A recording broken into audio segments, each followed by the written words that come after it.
When hope is gone, undo this lock and send me forth on a moonlit walk. Release restraint level 0.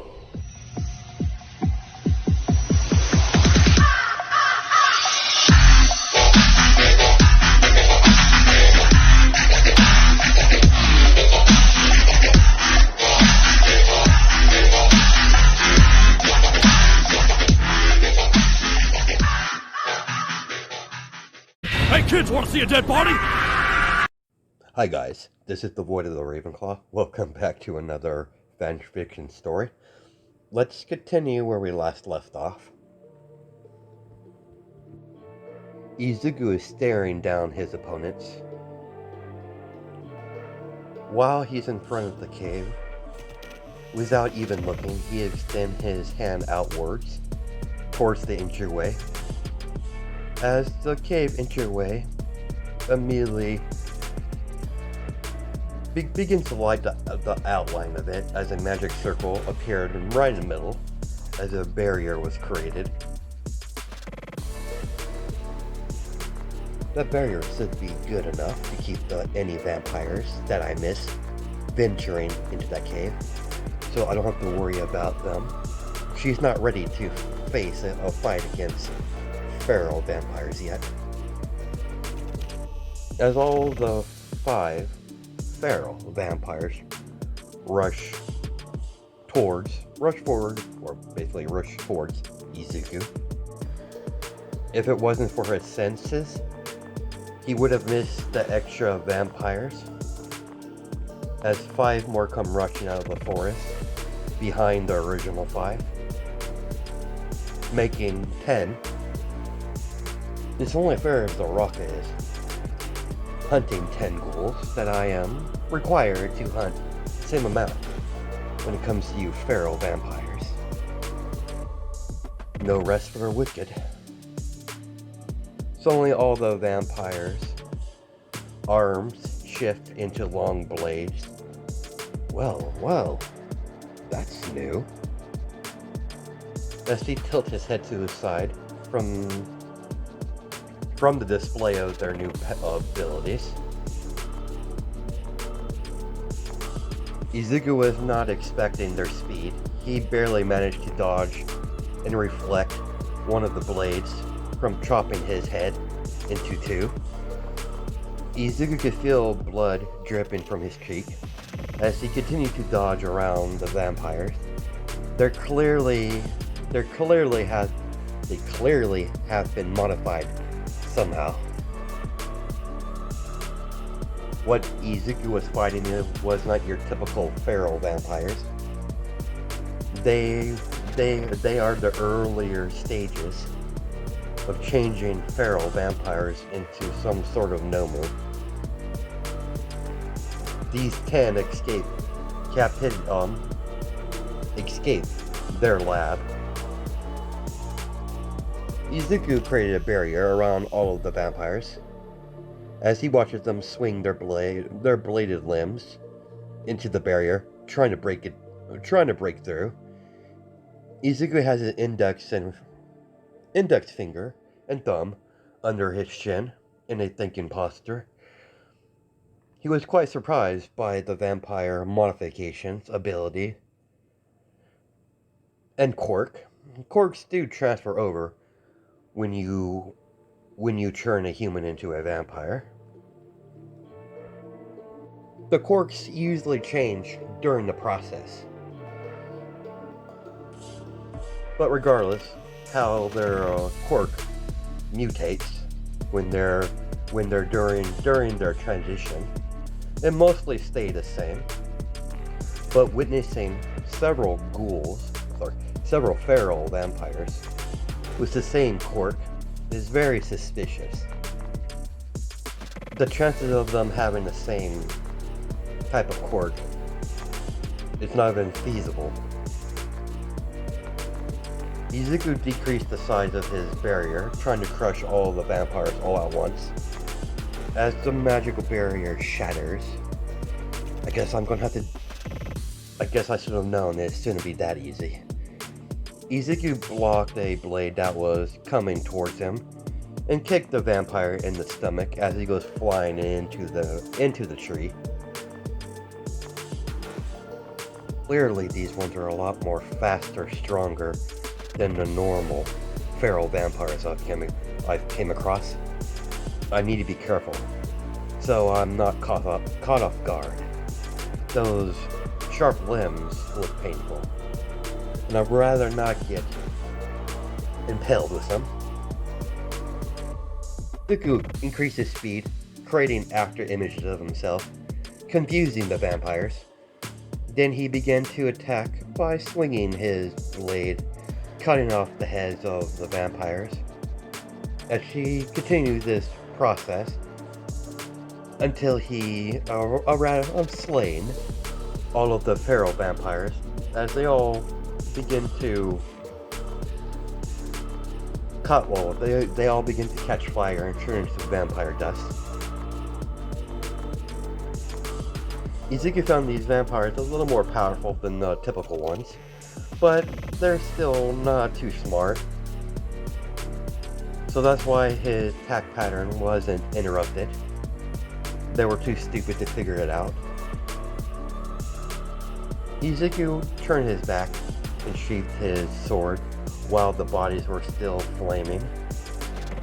As he walked up to the small crystal ball and continued to watch Araka progress, lucky for him, he didn't miss anything. She's still trying to figure out all of the ghouls' locations inside the cave system. Ochako followed the pathway that eventually led her to a dead end. As she sighed to herself and turned around, as she tried to backtrack to get to a new pathway. A pathway she hasn't ventured into before. And the only thing that's not keeping her in complete darkness is the old style lamps that's based off of oil. Ochako is just thankful that there is actual light source throughout the cave system that you would find in mine shafts. Little oil lamps hanging from the ceiling and attached to the side of the wall. Not disturbing the bats, but also keeping light in the tunnel. In the tunnels.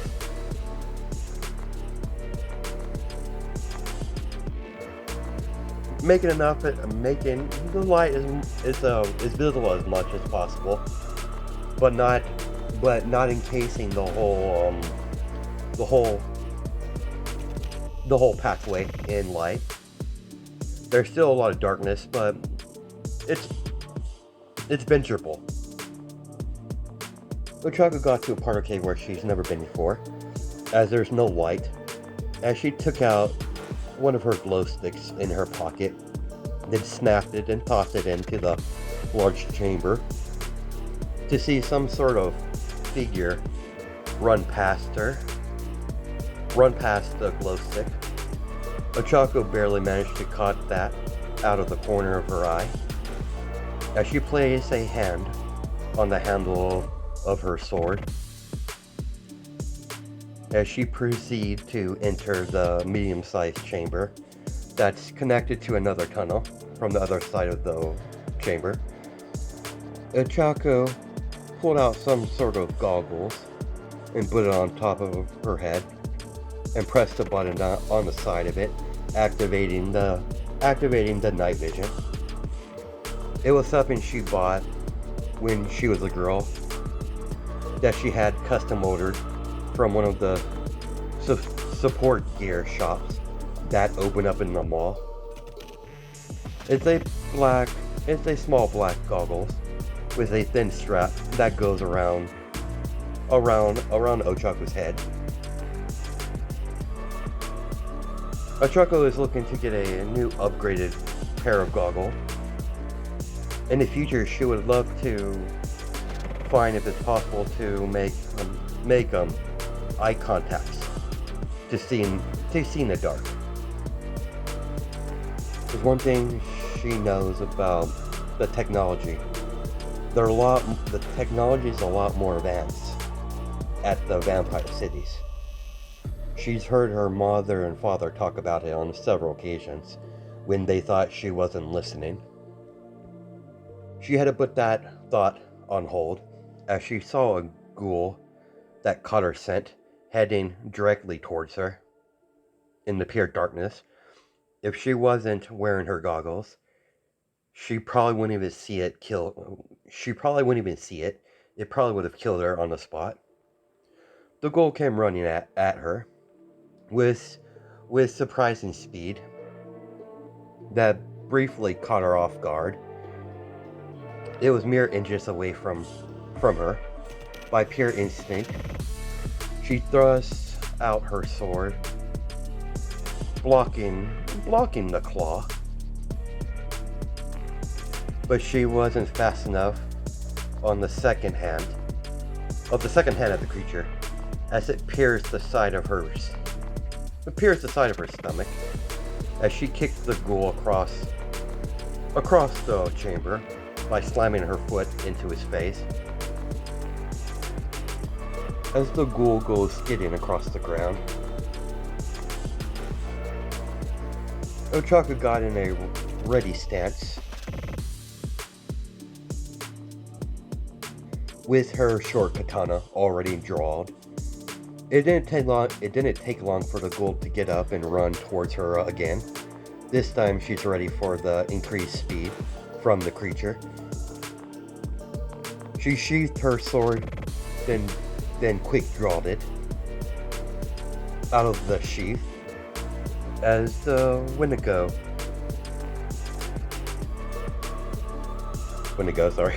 wrong creature. The ghoul merely jumped backwards before the blade could chop it in half, only making a thin cut across its chest. As she noticed the wound on the creature, she was hoping to kill it on that attack, but she sighed from the sighted lesser damage on the creature. Nice try, Baraka. As you see Izuku watching the battle through the crystal ball in his hand. Let's see how you handle what's to come, Ochako. Izuku can see the ghoul gave out a screech, warning all the other ghouls that there's food nearby. Suddenly the ghoul screeched out of nowhere.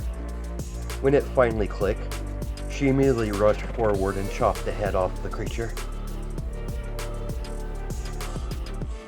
Crap, as she could hear footsteps coming through the pathway, heading towards her direction, moving quite fast towards her location. The rest of the 6 remaining ghouls come running out of the pathway in front of her.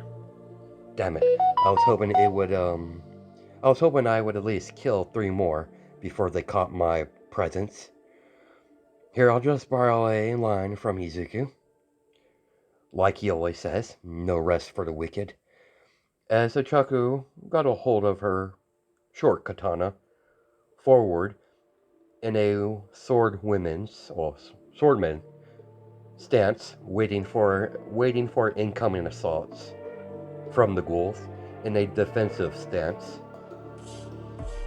As she threw out her sword into a slash towards the nearest ghoul that got in her range, missing the creature as it maneuvered around her blade, as she was forced into a roll, dodging another ghoul that was coming from the side. Ochako was forced to jump backwards from an incoming ghoul that was coming from the air. If she stayed there where she was, she would have been torn to pieces by the ghoul's sharp claws. Another one rushed towards her direction. She barely had enough time to reflect the claws with her sword when the claws collide with her black short katana. It made a slight spark, as you can see several sparks in the darkness every few seconds from their attacks colliding with each other. Ochako managed to stand her ground against several of these flesh-eating monsters. But Ochako realized that the longer the battle continues, the more dangerous it will be. Eventually they will overrun her. Then she'll be their snack. She has too much to accomplish. She refused to die here, as she hardened herself, ignoring all of the pointless thoughts in her head, paying attention to her opponent and nothing else.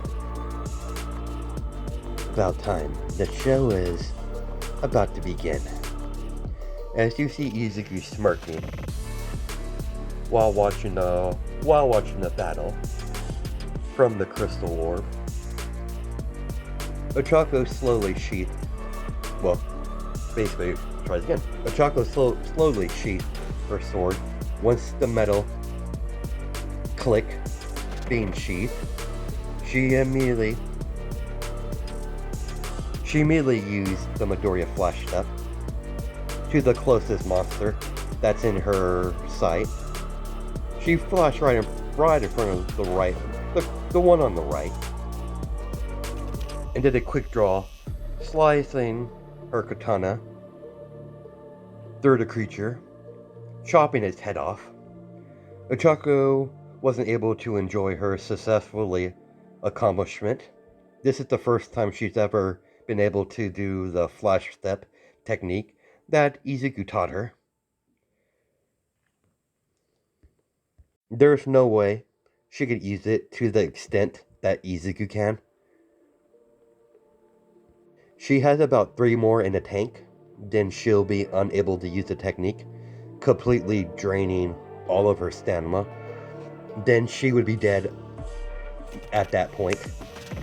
So she's going to use the technique sparingly. She has to think this through while battling these ghouls. A minor misstep, and she is guaranteed to die on the spot. Ochako jumped in the middle of the air and kicked the incoming ghoul, rushing towards her from the rear. Luckily for her, there's only 5 left. The moment she was getting comfortable, 2 ghouls came rushing at her at the same time. She managed to kick one of them away, but the other one managed to slice across her waist. On the same side she got injured earlier from the first ghoul with his claws, drawing more blood from her injury. Ochako was too focused on surviving to show any discomfort, not even showing the slightest facial expression that she's in pain. She got into a more offensive stance instead of her normal defensive stance, as she bolted forward in a zigzag pattern, running towards the ghoul. With her brief increased speed, she managed to surprise one of them and slice through the ghoul entirely. Surprisingly, the ghoul is still breathing, but ultimately the ghoul will eventually die from blood loss. Suddenly, all the rest of the ghouls began rushing towards their fallen Suddenly all the ghouls came rushing towards the fallen ghoul. It immediately began to devour it. Araka immediately jumped backwards to get some distance from the disturbing creatures. She has time to catch her breath while the bloodthirsty monsters are eating one of their own. she catches her breath, she'll continue the battle. It's a little bit easier because there's only 4 of them left.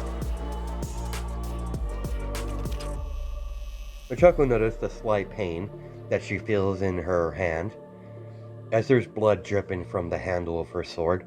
Unconsciously, she's been gripping her sword too tightly. She managed to cut her hand during the battle. She has too much adrenaline rushing through her body, so she doesn't really feel the pain. But she did glance at her injury on her side. She was thankful it wasn't too deep. She refocused her attention towards the ghouls, as it looks like they're about done eating their fellow creature. She could have killed one of them easily while they were distracted, but she doesn't know if she could reflect any incoming attacks from the remaining ghouls. She would be clearly in their striking range from their claws. Izuku disappeared and reappeared right in front of one of them. She managed to kill 2 of them at the same time by chopping off their head, as she swung her sword in a diagonal line. She was forced to reflect a incoming claw.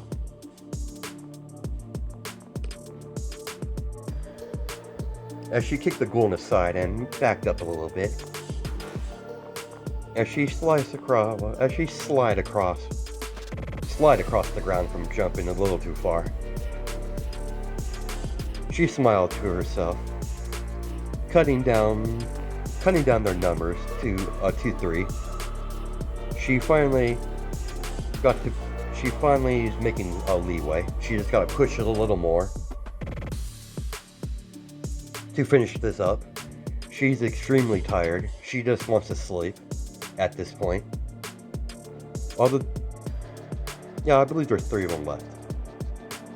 All 3 ghouls come rushing towards her as she placed her katana back in her sheath, then immediately quick draw her sword when they got into striking range. She swung her sword into the 3 of the creatures. As she walked past them and sheathed her sword, as they fall into pieces. She briefly was able to use the technique properly to deal with groups of 3. With that technique, it increases your draw speed. Normal person would only see her swung her sword once, but she actually in truth swung it a lot more than once. About 4 or 5 in mere instance. After performing such an advanced technique, Ochako fell to one knee, breathing heavy. After gathering some strength, she got to her feet and wobbled out of the cave. The moment she got out of the cave, she leaned against a tree, breathing heavy. Izuku walked towards her with a smile and crushed the crystal orb in his hands as he walked towards her. Sit. She didn't have the energy to argue, so she sat down and leaned against the tree. Izuku got extremely close up to her and placed a hand over her wound. As Izuku is channeling magic, basically healing magic, to heal her injury. As they gently grab onto her sword hand and begin to heal that as well. Thank you, I didn't know you knew healing magic. My teacher thought it would be a useful spell to have in the future. Just hold still. You dug your handle of your sword pretty deep into your palm. It's going to take a little bit to heal. After he got done healing her hand, he sat down right next to her. Good job. You did very well for your first hunt. She smiled immediately, passed out from exhaustion, as she rests her head on his shoulder. Izuku got up and picked her up, bridal style, and made her way back to the vehicle, and placed her in the passenger seat. As Izuku got into her driver's seat, and after finding the keys in the dashboard, he started the vehicle. You're definitely going to be a good addition to the team, as he drove off back to the city. The next morning, Ochako woke up in an unfamiliar room, in a bed she doesn't recognize, as she saw Izuku on a chair, reading a book. Where are we? You passed out. We're in my hotel room. We're back in the city. Here, catch. As he tossed her a red card, as she caught it in her palm of her hand, as she looks at it, and she gave Izuku a confusing look. It's a blood card. Your earnings from the hunt is already on it, on that card, and all future jobs. Your pay will automatically deposit on the blood card. Welcome aboard. Izuku got up from the chair and extended his hand outwards towards her to shake it, with a genuine smile on his face, not a mocking or psychotic one. What she did next, Izuku did not expect. She immediately engulfed him into a hug, crushing his face against her chest. Ochako realized what she was doing. She immediately let go. I'm so sorry. I got overexcited, as she laughed nervously from embarrassment. I wasn't expecting that sort of affection, but it's quite alright. You got quite a grip on you, though. Luckily, I'm a Midoriya. We're built differently. If a normal person, well, let's say, probably would have died from being suffocated. Ochako pouted at his comment and stuck out her tongue towards him, or at Izuku. As much as fun as this has been, I should probably get home.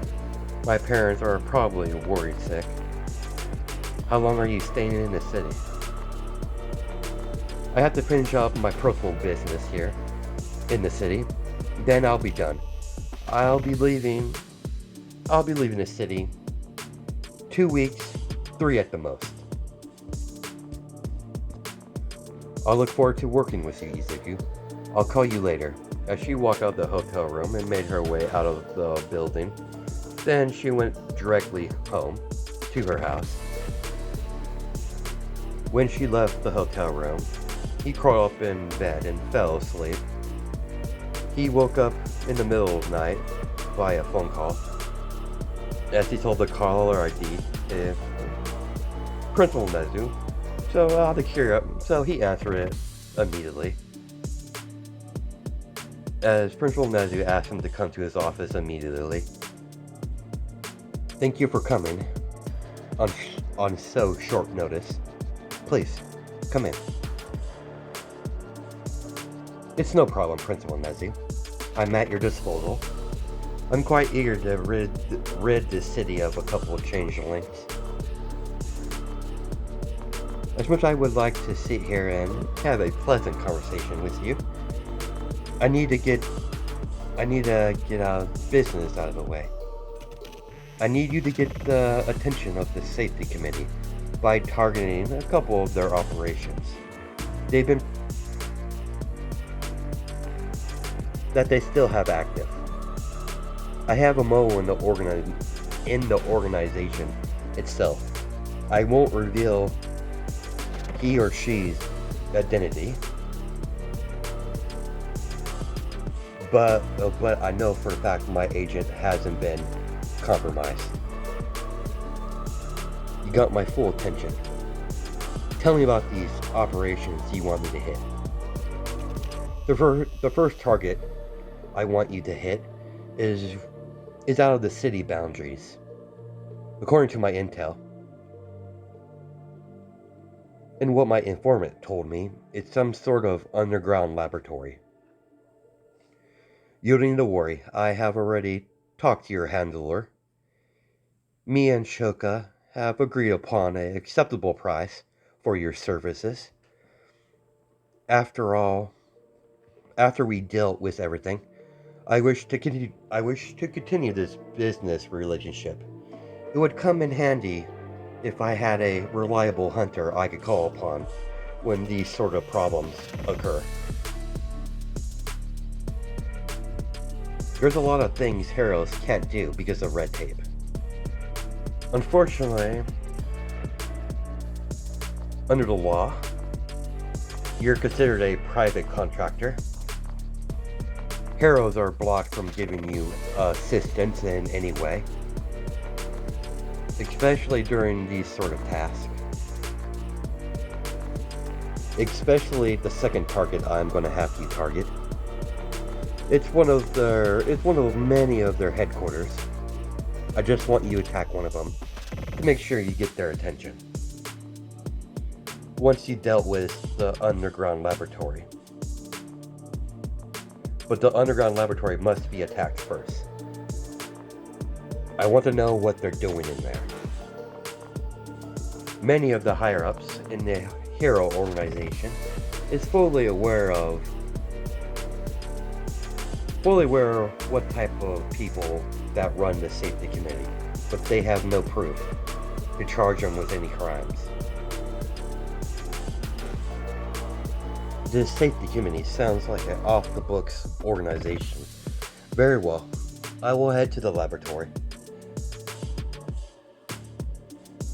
And I would not see no problem continuing our business relationship when this is all over. I look forward to working with you in the future, Principal Nezu. Take this before you leave. As Nezu tossed Izuku a flash drive, Izuku caught the flash drive in his hand, and as he put it in his pocket, the location of the laboratory is on the flash drive. Thanks. I'll take my leave, Principal Nezu. I'm gonna have to stake out this laboratory to see what sort of defenses I'm going to be facing. Then I'll plan accordingly. I'll keep you updated. I'll inform you when I start the mission. Izuku went back to the hotel and immediately popped the flash drive in his tablet. When he got back to the hotel room, going over all the information that's on the flash drive.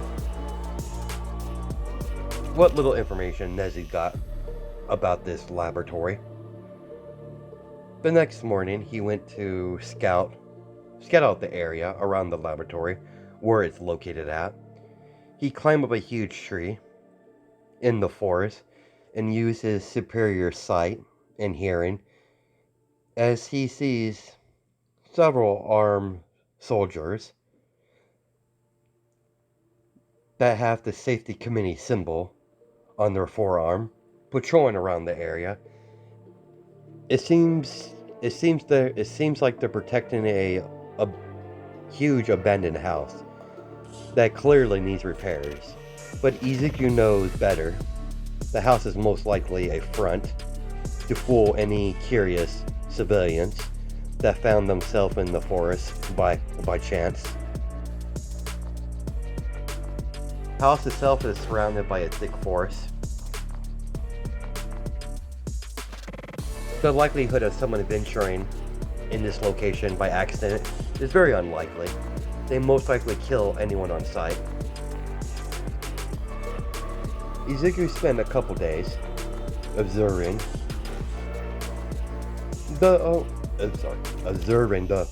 their patrols. They always seem to patrol in the teams of two, and they always change the shift out every 3 hours. with a fresh shoulder, soldier. Gotta say, I'm kind of impressed. They seem to be well equipped. So if the safety committee have some sort of private militia at their command. A few miles away from Izuku's location, as you see Lady Nagant looking at Izuku with binoculars as she's talking to someone over the comms in her ears. I've located him, mistress. That's a good girl. Is your cover still intact, dear? Fernum knew, mistress. They don't expect a thing. What's your current opinion of him?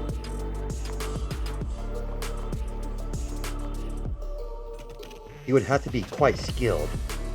According to my intel I got from the video feed, that was in the Principal Nezu's office. He reflected every one of my bullets with a sword.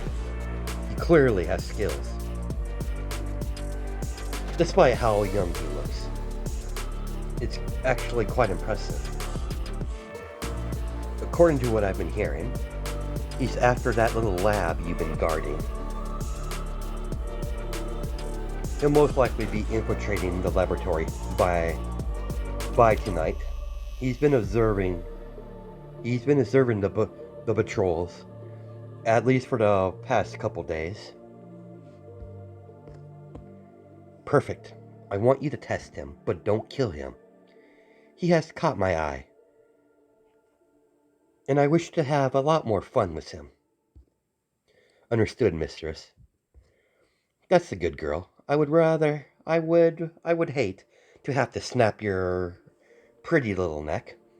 You've been quite loyal to my clan. I would hate to lose someone with your capabilities, Lady Nagant. Nagant, dear. I want you to fight him. I have no doubt he will provide a good challenge for you. Now I know it's only a matter of time before he goes after the changelings. That's in charge of the safety committee.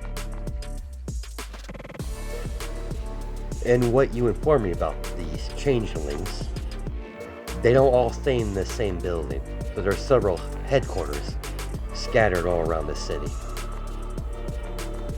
Once you're done playing with him, I want you to impress him enough for him want you to be on his team. If he hasn't found any members yet. Pardon me, you won't, ma'am. You want me to join his hunter team? Yes. I want someone close to him that could relay any information about that Midoriya and his actions. How am I going to convince that kid to allow me to join his hunter team? That's not my problem, just make it happen. I have no doubt you could find ways to convince him. You're skilled enough. Don't be fooled by his age. He's a Midoriya, so it would be in your best interest to not underestimate him. I don't plan to. I'll be heading to the laboratory to wait for his arrival. I'll keep you updated, mistress. Very well. Don't have too much fun with Midoriya. I'm just gonna give you fair warning, Nagant. Hands off. Outside of your little spar you're going to have, Midoriya's mine. You might be younger now because of your deal with my mother.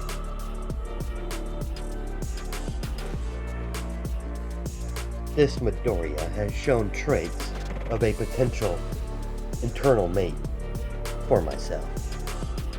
He's not there yet. There's many trials he's going to have to achieve to earn a spot by my side. Mother's been insistent on me finding a mate. Someone to spend my long life with. I refuse to pick a random human off the streets. I have high standards. I have my own dignity. Alright, let's continue.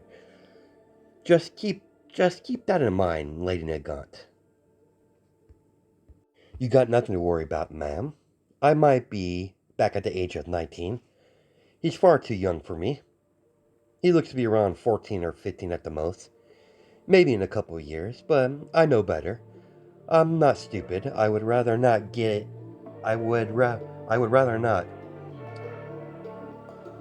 receive your wrath, Lady Toga.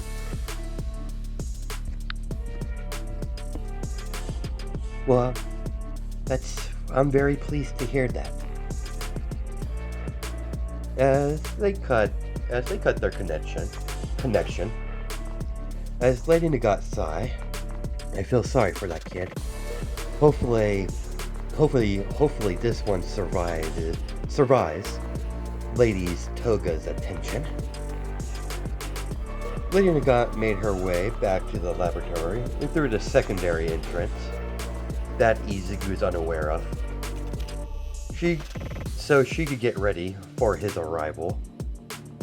The moment Lady Nagant got back to the laboratory, she increased the security inside and outside of the building. The patrols double. She had no intention of making it easy for the young Midoriya. She wants to see what he's made of. She has her orders. She's seen many people disappear when they disappoint Lady Toga, and it never ends well for them. Her mistress has a mean streak. The sun has finally begun to set. It's almost time. Izuku took out his phone and texted Principal Nezu, informing him that he'll be getting the mission. Well, he will be beginning the mission in about 20 minutes. With that said, he shut off his phone and placed the phone in his pocket and jumped off the tree. Then, as he landed gracefully on his feet, when the sun finally set, Izuku disappeared in the distance in a sprint, well, basically a ran, a burst of speed. When he finally got to the boundaries of the property line, he saw two patrols heading his way. He created two silver throwing knives and tossed them into the safety committee security, piercing through their helmets, piercing right through their brain, killing them instantly. Izuku jumped on top of the tree, above the dead corpses, and wait for a incoming patrol to see the dead bodies. The moment the next patrol saw the laying corpse on the ground, Izuku immediately jumped off the tree and dug his knife into the skull of one of the living security guard, and drew out his sword and chopped the man's head off instantly. As two bodies fall down dead on the ground, as he continued his way towards the house, Izuku dove behind a tree. As a passing patrol is in a vehicle driving around the area. Shit, they've definitely increased their security. There's only two reasons I could think of. They're implementing new security measures to ensure no one finds out what they're doing here, or this is a trap. And I'm leaning more towards the trap option. There's no way to sneak in without being noticed, so I'm going to have to go guns blazing. Izuku jumped out of his hiding spot and reached to his lower back and pulled out the gun he had holstered behind his back as he ran towards the vehicle near the driver's side, and he immediately opened fire into the skull of the driver, killing the driver and passenger as the vehicle weaved to the side, smashing into a tree. Izuku continued his run towards the house, shooting anyone that got in his way. He saw two private militia on the patio. As Izuku noticed the rifles they are equipped with, they immediately open fire when they spot him from the balcony, forcing Izuku to take cover from behind a tree as the bullets are zooming past him and into the tree. He pulled out his katana, and with his other hand has the handgun still. Well, he's wielding his katana with his right hand and has the gun in his left. As he ran out of cover and zigzag line run towards the two militiamen, as they immediately opened fire as bullets are weaving around Izuku. Izuku used the Midoriya flash step to appear right in front of the right one. As he rammed his sword into his skull without looking, he shot the other guard in the face with his gun.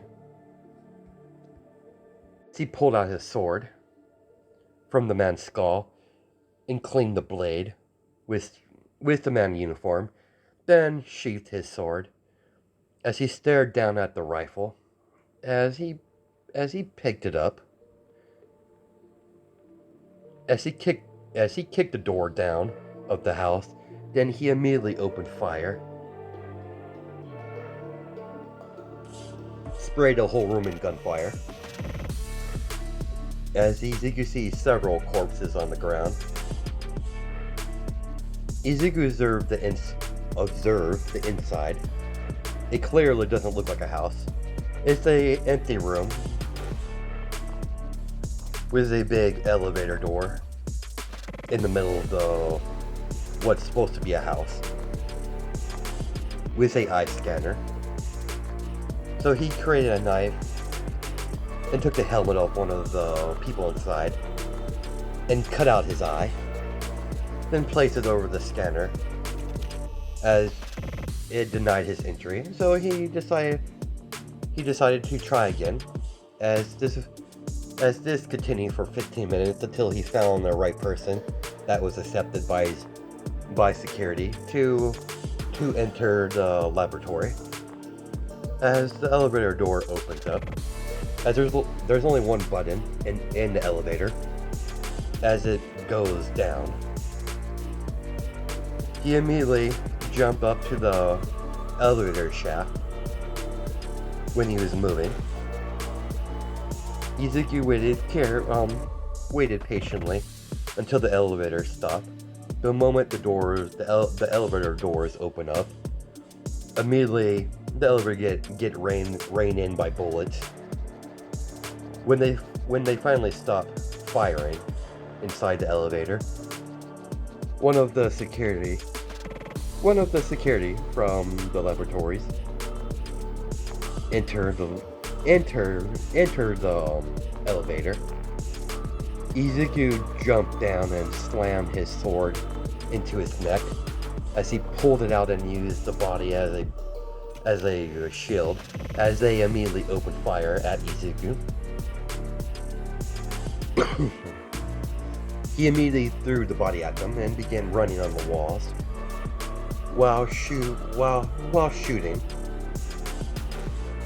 with the rifle in his hand, killing all the men pretty fast. When he's finally on the ground, he checked his ammunition as the clip is completely empty, as he tosses the rifle to the side and checks his clip in his gun. That's empty as well, as he puts it back in his holster. Until he saw one of the soldiers he's killed had a pistol, so he's going to borrow it, but keeping the pistol he has in his holster. He kind of likes that pistol, so he doesn't want to throw it out. As he checks the clip, it has a full clip, as he goes on his merry way, whistling a tune. He was about to pass a door until he stopped, as he saw above the door, it says in big letters, mainframe. Bingo. Pretty much ripped the door down, and immediately opened fire at the soldiers that are inside the server room, as he immediately plugged in a flash drive, a empty flash drive he had prepared for an occasion like this. As soon as he broke into the mainframe, the alarms went off all across the laboratory. He wasn't surprised this happened. He wasn't being very stealthy about it. He's no hacker, so of course he's gonna trip. He full well knows that he was gonna trip a shitload of alarms, but he just doesn't give a shit. The moment the download was complete, the moment he left the server room, any doors that were open, it's sealed off by metal doors. Along even the hallway he was walking in, it's blocked off, so he can't go back the way he came in, forcing him to continue forward. Well, Principal Nezu did say he wants the safety committee to notice me, so this should make a good impression on those crafty little shapeshifters. He has no choice but to venture forward. As he's walking down the white hallway, as he found some of the files that he got quite disturbing. They're doing experiments between human experiments, animal experiments, and a couple of secretive experiments with the Japanese government. At least what members that did survive the war before they made peace with the vampires and werewolves. A lot of the majority of the higher-ups in the Japanese government did not survive. He probably could cut his way back to the elevator, but that would take too long. He's hoping there's a secondary entrance or a shortcut back to the elevator. He has no choice but to explore. Izuku ventured into a couple rooms, seeing they have pretty high-tech technology. Izuku finally found himself entering a large room that he sees another door on the other side of the room, leading to whatever next to be explored. But the door seems to be shut by a blast door. As soon as he walked into the room, the door behind him gets sealed off. As Izuku sighed, as he figured this was going to happen, this room looked very suspicious. Izuku saw the door across from him slide upwards as he sees a 19-year-old girl come walking out.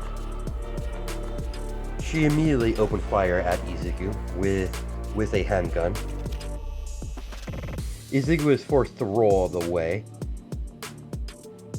to not get hit by the bullets. He immediately draw out his weapon, reflecting a couple of the shots from Lady Nagant. Nagant pulled out a combat knife from the holster that's attached to her leg as she gets into a military knife stance. While she tossed her gun to the side as she completely emptied the clip. So she wasn't expecting the bullets to hurt him. She was just testing his reflexes as they both as they both begin to walk in circles, staring at each other and not breaking eye contact. Izuku put his sword back in his sheath and created a hunting knife in his hand. Lady Nagant was surprised that the kid can create weapons, but she kept her face composed, looking for any openings, and Izuku is doing the same, as they both rush forward towards each other, as she thrusts out her combat knife towards Izuku, only for Izuku to sidestep her thrust. As he thrusts his own sword, trying to stab her shoulder, only for her to toss her combat knife to her opposite hand and block the blade. Izuku was surprised she blocked his blade from piercing her shoulder. Without warning, Lady Nagant kicked Izuku in the stomach as he jumped backwards a little bit from being kicked, dodging her leg sweep as she thrusted her knife towards his shoulder while he's in midair, only for Izuku to create another combat knife in his opposite hand and block her blade. She immediately jumped backwards to get some distance to reevaluate her approach onto Izuku. Izuku couldn't find any openings, so he rushed towards her. She did the same. When their combat knives collided with each other, sparks began to fly as they began to fight all around the room, swinging their blades at each other while trying to get a clean stab in. Izuku's using a little bit of strength, eventually breaking Lady Nagant's knife as it shatters. As she was forced into a slide across the room from the pure physical force that Izuku kicked her in the stomach for payback for the stomach shot she got earlier. Izuku has a smirk on her face. Izuku has a smirk on his face, as Lady Nagant doesn't have no facial expression as she tossed the blade and get into a fighting stance. Izuku created a katana and tossed it at her. As she caught the sword in her hand as she unsheathed it. Izuku unsheathed his own katana, as Lady Nagant did the same. She raised her eyebrow at him as she finally spoke for the very first time. "Why would you give me a weapon?" "To make things a bit more interesting. You're clearly skilled with that combat knife. So I expect you're as much as skilled with that knife with that sword you have in your hands. What's your name?" I might reveal my name if you impress me, kid. As she gave him a smirk, as Izuku just shrugged his shoulders. I have no complaints. You're gonna make this very intriguing for me. Did not expect to come across someone with your skills in this fun laboratory you have here. the safety committee are doing very, very bad things.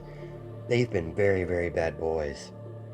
Very, not boys, but they've been very, very, very bad children. Izuku used the Midoriya flash step technique to confuse Lady Nagant.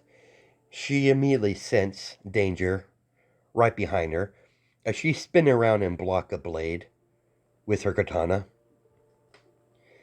As Izuku thrusts his katana at Lady Nagant, as the tip of his sword hit the side of Lady Nagant's sword, making a strong vibration. Lady Nagant could tell from the strength of that thrust. If she had a ordinary sword, she would have died on the spot. She's still unsure what this sword's made of. She noticed the metal is strong and light at the same time. She can't, she has to ignore her instinct to admire the blade as they continue their battle. That's where we're going to stop it for now. Hope you guys have a good night and go judge my time zone. Sorry about this part. Had trouble speaking for some reason. And there was a lot of spelling errors in my script. I forgot to do a reover. I forgot to do a spelling check. My bad. I'll probably make sure I do that in the next part. Catch you guys in the next video.